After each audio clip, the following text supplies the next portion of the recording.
और इस बैंक का नाम है आईडीएफसी फर्स्ट बैंक, जिसके बारे में बहुत से व्यूअर्स ने हमें कमेंट करके बोला था कि आप इसका फंडामेंटल एनालिसिस कीजिए। सबसे पहले हम बात करेंगे बैंक के ओवरऑल बिजनेस के बारे में, कंपनी की हिस्ट्री के बारे में और इसके अलावा कि कंपनी के अंदर क्या क्या अच्छी चीजें हैं और क्या क्या चैलेंजेस आने वाले टाइम में ये फेस कर सकते हैं। और सेकेंडली हम बात करेंगे फाइनेंशियल्स के बारे में, यानी कि आईडीएफसी फर्स्ट बैंक के नंबर्स को हम कंपेयर करेंगे इंडस्ट्री में बाकी बैंक्स के साथ। चलिए कम टाइम लेते हुए जल्दी से स्टार्ट करते हैं आज की वीडियो।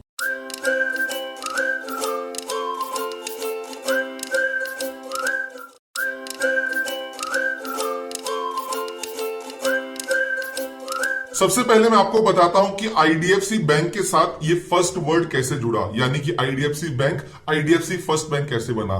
तो दोस्तों 2018 के अंदर यहां पे मर्जर हुआ था आईडीएफसी बैंक और कैपिटल फर्स्ट का, और ये मर्जर होने के बाद 2018 के बाद इस बैंक का नाम चेंज हो गया था आईडीएफसी फर्स्ट बैंक। सबसे पहले अगर हम आईडीएफसी बैंक की हिस्ट्री के बारे में बात करें तो आईडीएफसी को 1997 के अंदर सेटअप किया गया था और इसका ऑब्जेक्टिव था इंफ्रास्ट्रक्चर डेवलपमेंट के लिए फाइनेंसिंग को करना, यानी कि प्राइवेट इंफ्रास्ट्रक्चर प्रोजेक्ट्स के लिए फाइनेंसिंग करते थे अलग अलग इंस्टीट्यूशंस को।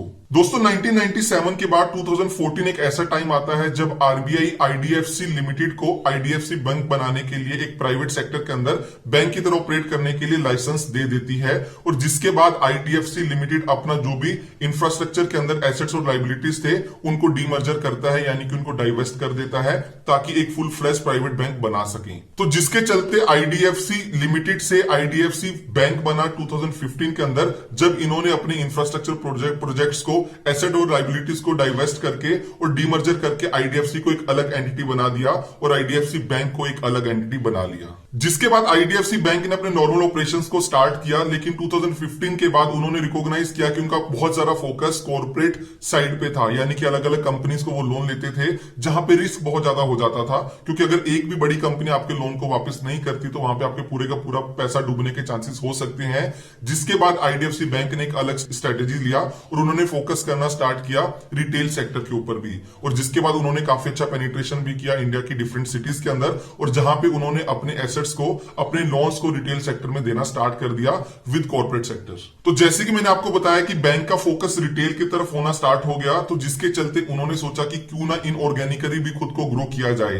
अब यहाँ पे इनऑर्गेनिकली ग्रो करना होता है कि जब कोई कंपनी बाकी कंपनीज को टेक ओवर कर लेती है, उनको बाय आउट कर लेती है ताकि अपने आप को एक्सपेंड कर सके, तो उसको बोलते हैं किसी भी कंपनी का इनऑर्गेनिक ग्रोथ। तो जिसके चलते इस बैंक ने भी इनऑर्गेनिक ग्रोथ करने के लिए रिटेल सेगमेंट के अंदर कैपिटल फर्स्ट के साथ अपना मर्जर कर लिया, और जिसके बाद कंपनी का नाम आईडीएफसी बैंक से चेंज होकर आईडीएफसी फर्स्ट बैंक हो जाता है 2018 के अंदर। तो दोस्तों ये तो बात हुई आईडीएफसी बैंक की या आईडीएफसी लिमिटेड की। अब बात करते हैं कैपिटल फर्स्ट की कि ये कैपिटल फर्स्ट क्या था और इतना जरूरी क्यों था आईडीएफसी बैंक के लिए और दोनों कंपनीज के लिए, कि इनका जो सिनर्जी था वो काफी ज्यादा मैच हुआ। कैपिटल फर्स्ट एक एनबीएफसी था, यानी कि नॉन बैंकिंग इंस्टीट्यूशन था, जो कि लेंडिंग करता था डेट में अलग अलग लोगों को। यहाँ पे वो मीडियम एंटरप्राइज को पैसा देता था, इसके अलावा रिटेल कस्टमर्स को भी पैसा देता था डेट की फॉर्म में, और जो पैसा उनको लेंड करने के बाद उसके ऊपर इंटरेस्ट मिलता था, जहां से कैपिटल फर्स्ट की एक इनकम आती थी।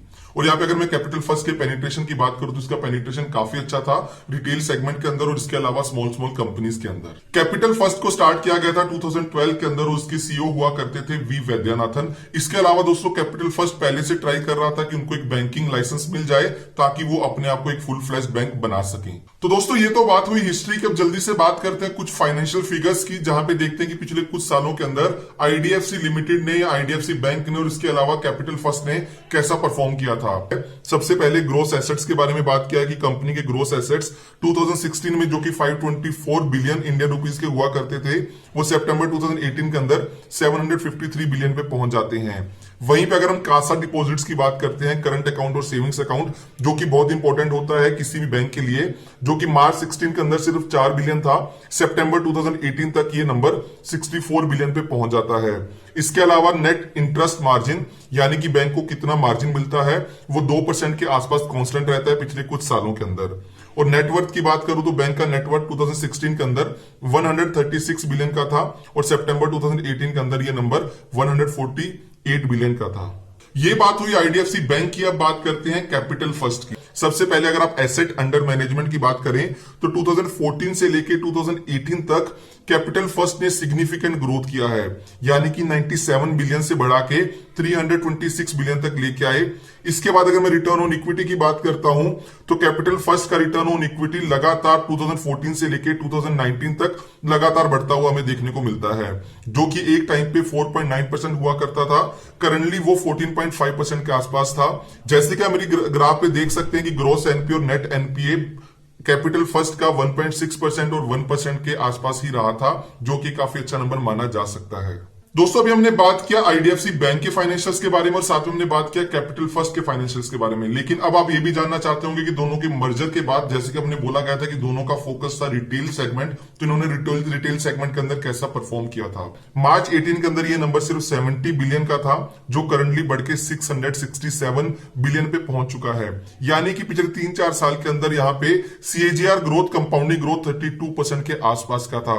तो यानी कि इस सेगमेंट के अंदर आईडीएफसी फर्स्ट बैंक ने काफी अच्छा परफॉर्म किया है पिछले कुछ टाइम के अंदर।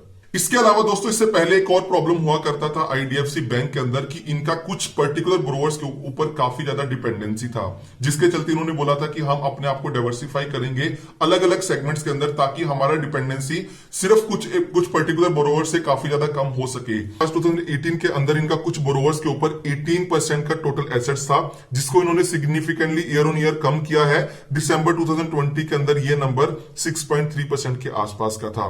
तो यानी कि ये लगातार उस ट्रैक पे चल रहे हैं जो इन्होंने सोचा था, लेकिन आने वाले टाइम में कैसा काम करते हैं तो आपको आने वाले टाइम के अंदर ही पता चलेगा। चलिए दोस्तों इसके बाद अब बात करते हैं आईडीएफसी फर्स्ट बैंक के क्वांटिटेटिव एनालिसिस के बारे में, यानी कि हम कंपेयर करेंगे आईडीएफसी फर्स्ट बैंक के नंबर्स को इंडस्ट्री के बाकी बैंक्स के साथ। और यहाँ पे हमने बाकी बैंक्स में प्राइवेट सेक्टर बैंक्स भी लिया है और पब्लिक सेक्टर बैंक्स भी लिया है, ताकि आपको सही इंफॉर्मेशन पता चल सके। आईडीएफसी फर्स्ट बैंक का comparison HDFC bank, Kotak Mahindra bank, ICICI bank, SBI, axis bank और इंडसइंड बैंक के साथ किया है।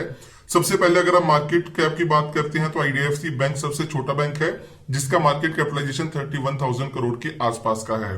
वहीं पे अगर मैं बात करता हूं प्राइस टू बुक वैल्यू की, जो कि काफी रेलेवेंट फिगर होती है जब भी आप बैंक्स की बात करते हैं, तो यानी कि बैंक की बुक वैल्यू के हिसाब से बैंक का शेयर प्राइस कितना है।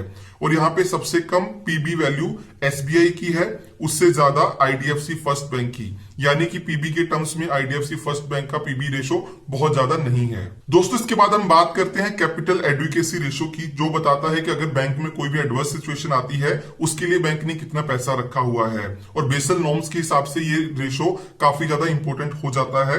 यहाँ पे अगर हम बात करते हैं बड़े बड़े बैंक्स की, यानी कि HDFC bank, Kotak Mahindra bank, तो इन सबका कैपिटल एडुकेसी रेशो 19%, 17% के आसपास का है। वहीं पे अगर हम आईडीएफसी फर्स्ट बैंक की बात करें तो उसका कैपिटल एडुकेसी रेशो 14.3% के आसपास है, यानी कि सेफर जोन में है, लेकिन बहुत ज्यादा नहीं है as compare to other banks. इसके बाद मैं बात करना चाहूंगा नेट इंटरेस्ट मार्जिन की, यानी कि जो ये आपको बताता है कि अगर बैंक लोन लेता है किसी एक पर्टिकुलर रेट पे और आगे लोन देता है किसी दूसरी रेट के ऊपर, तो बीच का जो डेल्टा होता है, जो बैंक की अर्निंग होती है, वो कितनी है, यानी कि बैंक को इंटरेस्ट के टर्म्स में मार्जिन कितना आ रहा है। और यहाँ पे अगर हम आईडीएफसी फर्स्ट बैंक की बात करें तो बैंक का नेट इंटरेस्ट मार्जिन काफी ज्यादा हेल्दी है, यानी कि 4.6% के आसपास का है। यानी कि जिन बैंक्स के साथ हम कंपेयर कर रहे हैं, one of the highest number है in terms of net interest margin. अगर मैं आपको बाकी बैंक्स के बारे में बताऊं तो कोटक महिंद्रा बैंक एक ऐसा बैंक है जिनका आईडीएफसी फर्स्ट बैंक से नेट इंटरेस्ट मार्जिन ज्यादा है, जो कि 4.61% का है। इसके अलावा एचडीएफसी बैंक का net interest margin 4.1%, ICICI bank का 3.57%, इसके अलावा स्टेट बैंक ऑफ इंडिया का 3.34%। इसके बाद दोस्तों चलिए बात करते हैं कासा रेशो के बारे में। कासा रेशो एक बताता है कि बैंक के पास कितना पैसा करंट अकाउंट और सेविंग्स अकाउंट में है। मैं जब भी बैंक्स का फंडामेंटल एनालिसिस करता हूं तो आपको हर बार ये बताता हूं कि किसी भी बैंक के लिए कासा रेशो ज्यादा होना बहुत ज्यादा इंपॉर्टेंट है, और हेल्दी बैंक्स का कासा रेशो 40% से ऊपर ही होता है। यहां पे अगर मैं कासा रेशो की बात करता हूं तो आईडीएफसी फर्स्ट बैंक का कासा रेशो 44.60% का है, जो कि काफी हेल्दी माना जा सकता है। और इनको बाकी बैंक्स के साथ अगर आप कंपेयर करेंगे तो ये नंबर आपको ठीक ठाक देखने को मिलेगा। पूरी इंडस्ट्री के अंदर कासा रेशो सबसे ज्यादा कोटक महिंद्रा बैंक का है, जो कि 57.1% के आसपास का है। वहीं पर अगर मैं बात करता हूं एचडीएफसी बैंक की, तो उनका कासा रेशो 43% के आसपास का है। तो दोस्तों हमेशा कोई भी एक अच्छा बैंक अपनी कासा रेशो को 40% से ऊपर ही मेंटेन करने का ट्राई करता है, ताकि उनका इंटरेस्ट मार्जिन अच्छा हो सके। चलिए दोस्तों, इसके बाद हम बात करते हैं बैंकिंग सेक्टर के वो सबसे इंपॉर्टेंट मैट्रिक्स के बारे में जिनके ऊपर शेयर प्राइस बहुत ज्यादा डिपेंड करता रहा है पिछले कुछ टाइम के अंदर, और इसका नाम है एनपीए यानी कि नॉन परफॉर्मिंग एसेट्स। अगर बैंक अपना पैसा किसी को देता है और अगर वो पैसा नहीं मिलता तो वो कितना परसेंट है as compare to the total loan book. Gross NPA की बात करता हूं तो आईडीएफसी बैंक का ग्रोस एनपीए बहुत ज्यादा नहीं है, ये 1.33% के आसपास का है। वहीं पे अगर आप इनको बाकी बैंक्स के साथ अगर आप कंपेयर करते हैं जैसे कि स्टेट बैंक ऑफ इंडिया, तो उनका ग्रोस एनपीए 4.77% का है। वहीं पे आईसीआईसीआई बैंक का ग्रोस एनपीए 4.38%, एचडीएफसी बैंक का ये नंबर 1.08% और कोटक महिंद्रा बैंक का ये नंबर 2.55%। यानी कि अगर आप ग्रोस एनपीए की बात भी करें तो आईडीएफसी बैंक ने काफी ज्यादा बुरा परफॉर्म नहीं किया है पिछले कुछ टाइम के अंदर, यानी कि इनका एनपीए नंबर काफी ज्यादा अच्छा है। वहीं पे अगर मैं नेट एनपीए की बात करूं तो नेट एनपीए के अंदर भी बैंक का नेट एनपीए 0.33% का है। वहीं पे एचडीएफसी बैंक का ये नंबर 0.17%, कोटक महिंद्रा बैंक का ये नंबर 0.64% के आसपास का है। तो दोस्तों, जैसे कि आपने देखा कि अभी हमने बैंक के इंपॉर्टेंट फाइनेंशियल नंबर्स के बारे में बात किया, तो ये था हमारा आज का वीडियो जहां पे हम आपको पूरा आईडीएफसी बैंक के बारे में बताना चाहते थे और पूरे वीडियो को हमने दो पार्ट्स में डिवाइड किया था। पहले आपको बिजनेस के बारे में बताया था, फिर हमने आपको इंपॉर्टेंट पैरामीटर्स के बारे में बताया था जो किसी भी बैंक का फंडामेंटल एनालिसिस करने के लिए बहुत ज्यादा जरूरी होते हैं। इसके अलावा मैं आपको एक और सजेशन देना चाहूंगा कि किसी भी कंपनी के अंदर आप अगर इन्वेस्टमेंट करते हैं तो आपको क्वार्टरली रिजल्ट जरूर देख लेना चाहिए, क्योंकि दोस्तों क्वार्टरली रिजल्ट में आपको पता चलता है कि जिस कंपनी में आपने इन्वेस्टमेंट किया है वो हर क्वार्टर ऑन क्वार्टर कैसा परफॉर्म करती आ रही है। तो इन चीजों के साथ मैं उम्मीद करता हूं कि आज की वीडियो अच्छी लगी होगी। अगर आपको आज की वीडियो अच्छी लगी तो वीडियो को लाइक करें, कमेंट करके बताएं कि आपको क्या लगता है कि क्या हमें आईडीएफसी फर्स्ट बैंक के शेयर में इन्वेस्ट करना चाहिए, नहीं इन्वेस्ट करना चाहिए। इसके अलावा दोस्तों आप सजेशन भी दे सकते हैं कि आने वाले टाइम में हमें और कौन सी कंपनी के ऊपर फंडामेंटल एनालिसिस करना चाहिए। सारी वीडियोस एजुकेशनल पर्पस के लिए लेके आते हैं। हम कहीं पे भी किसी भी स्टॉक को बाय या सेल करने का बिल्कुल भी रिकमेंडेशन नहीं देते। तो किसी भी स्टॉक में इन्वेस्ट करने से पहले अपनी एक अच्छी रिसर्च करें, उसके बाद एक लॉन्ग टर्म के लिए इन्वेस्टमेंट करें।